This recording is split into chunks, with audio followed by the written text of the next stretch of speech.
اللهم صل على سيدنا ومولانا محمد معدن الجود والکرم وآلہ وصحبہ وبارک وسلم۔ حمد و صلات کے بعد گفتگو کا عنوان ہے حج کا فلسفہ، حج کے اسرار، حج کے رموز، حج کی کچھ حکمتیں جو بزرگوں نے کتابوں میں درج فرمائی ہیں اور جو بعض جگہ ہم کم علموں کی سمجھ میں بھی چند باتیں آتی ہیں۔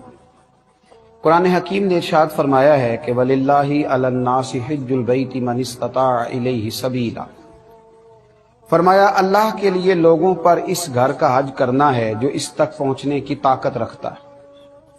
اس پر اس گھر کا حج فرض ہے جو اس تک پہنچنے کی طاقت رکھتا ہے، جو مال رکھتا ہے، ہمت رکھتا ہے، وہ یہاں آئے گا۔ حج بنیادی طور پر ایک عاشقانہ عبادت ہے، ایک عاشقانہ عبادت ہے۔ کچھ عبادتیں ایسی ہوتی ہیں جو مالی ہوتی ہیں اور کچھ ایسی ہوتی ہیں جو بدنی ہوتی ہیں۔ زکوٰۃ دینا مالی عبادت ہے، فطرانہ دینا مالی عبادت ہے، صدقات و خیرات مالی عبادت ہے، نماز پڑھنا یہ بدنی عبادت ہے، روزہ رکھنا بدنی عبادت ہے، نفل ادا کرنا یہ۔ حج وہ عظیم نعمت ہے، وہ عبادت ہے جو مرکب ہے، مال بھی خرچ ہوتا ہے اور وجود کی طاقت بھی لگتی ہے، مالی بھی ہے اور بدنی بھی ہے۔ اور نبی رحمت نور مجسم شفیع معظم صلی اللہ تعالی علیہ وآلہ وسلم نے ارشاد فرمایا ہے، حضور علیہ السلام فرمانے لگے کہ جو مال تم حج پہ خرچ کرتے ہو، اللہ تبارک و تعالی تمہیں ایک ایک روپے پر کئی ہزار کا اجر عطا فرماتا ہے۔ اور ایک حدیث میں یوں بھی ارشاد فرمایا کہ ان کے ایک درم پر اللہ تعالیٰ جو حج پر مال خرچ ہوتا ہے 10 لاکھ کا اجر عطا فرماتا ہے، 10 لاکھ کا۔ تو حج مالی عبادت بھی ہے اور حج بدنی عبادت بھی ہے۔ اب حج میں آپ یہ دیکھیے کہ انسان کو ملتا کیا ہے، میسر کیا ہوتا ہے، اس نے کرنا کیا ہے۔ یہاں سے جب انسان چلتا ہے حج کے لیے تو وہ پوری دنیا میں آپ گھوم کے دیکھ لیں، مسلمان جہاں جہاں بھی رہتے ہیں ان کا لباس پہننے کا انداز الگ ہے، گفتگو کرنے کا انداز الگ ہے۔ اہل عرب میں بھی اب یہ ہوا ہے کہ مختلف علاقوں میں عربی بولنے کے انداز مختلف ہو گئے، مختلف جگہ پہ عربی مختلف انداز میں بولی جاتی ہے۔ ہمارے ہاں آپ دیکھ لیں پاک و ہند میں اردو بولنے کا سٹائل مختلف جگہوں کا مختلف ہے، لباس پہننے کا انداز بھی سب جگہوں کا اپنا اپنا ہے۔ اب جب آپ کو حج کے لیے جانا ہے تو اللہ تبارک و تعالیٰ نے سب سے کہا کہ لباس ایک جیسا پہننا، تم کروڑ پتی ہو یا ارب پتی ہو یا کھرب پتی ہو، تم نے 2 چادریں، ایک تہمت باندھ لو، ایک اوپر اوڑھ لو، ایک طرح کا۔ اور لطف کی بات یہ ہے کہ سلا ہوا نہیں ہونا چاہیے۔ اگر سفید لباس کی اجازت دی جاتی اور 2 چادروں کی دی جاتی تو سب اپنی اپنی مرضی کا سلا لیتے، سلا ہوا نہیں ہونا چاہیے۔